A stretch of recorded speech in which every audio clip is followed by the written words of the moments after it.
This was me before the abuse, just thriving, doing my business, living my life, and just doing very well for myself. Now, this was me during the abuse. In this picture, I was wearing makeup, but even underneath the makeup, you see that something is wrong. I really did. I wasn't saying it, but a lot of people were seeing it, but they were still not telling me. In this picture, you can see that I stopped wearing makeup, and you can see the hair on my head. This was because every time I tried to look good, every time I wore makeup, every time I wore a wig and just tried to look good, I was told that I was going to look for a man. I was told that I was doing too much. I was told that I was wasting money. I was told that I was irresponsible, that that's not how women should behave. I was told everything in the book. I was bullied. I was insulted. I was abused. In fact, that time in the morning when we used to sew uniforms in church almost all the time. So when I wear new uniforms, all I hear is, "Oh, is every day that you people change uniform in that church?" Da, da, da, da, da, da, da, da, da.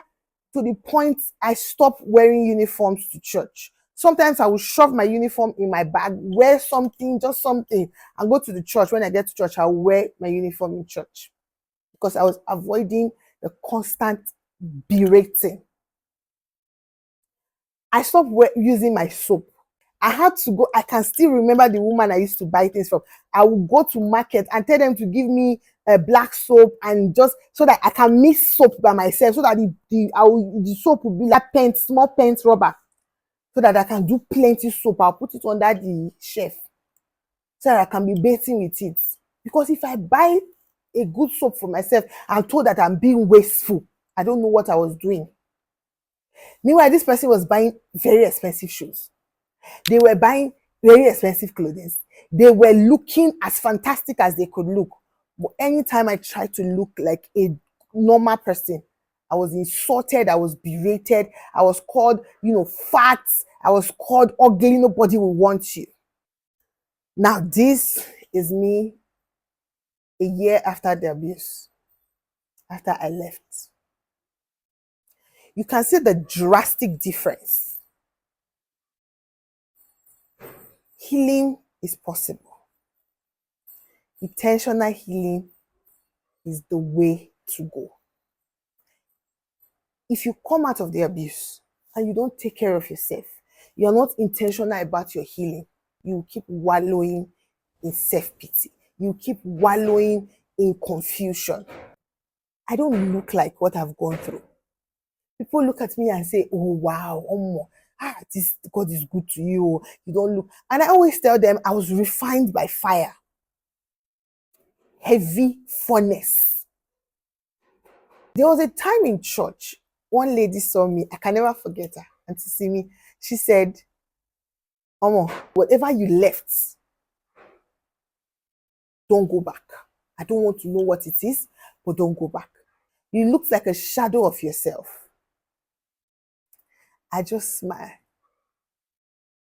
Healing is possible, and you can turn your healing to a testimony.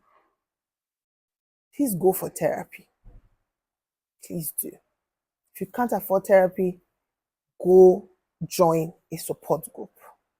We have a support group. Click the link in bio to join. I didn't have a support group. I paid heavily for therapy. I say it. But today, I stand on this couch to tell you it's worth every dime I spent. Even the therapists that invalidated me, even the therapists that didn't know what to do with my situations, it was all worth it. Because now I'm sitting here and I'm not just telling stories. I have become the person that I needed. Healing is possible, but you have to be very intentional about it. I remember telling myself one of those days that this will not just go like that. There's something that has to come out of it. And I prayed my eyes out. I told God, this cannot pass. And look at where we are today. 3 years after the abuse. See what Jehovah has done. Okay? You have to be intentional about your healing. If you need counseling, I'm a DM away. You can click the link in bio to join the support group.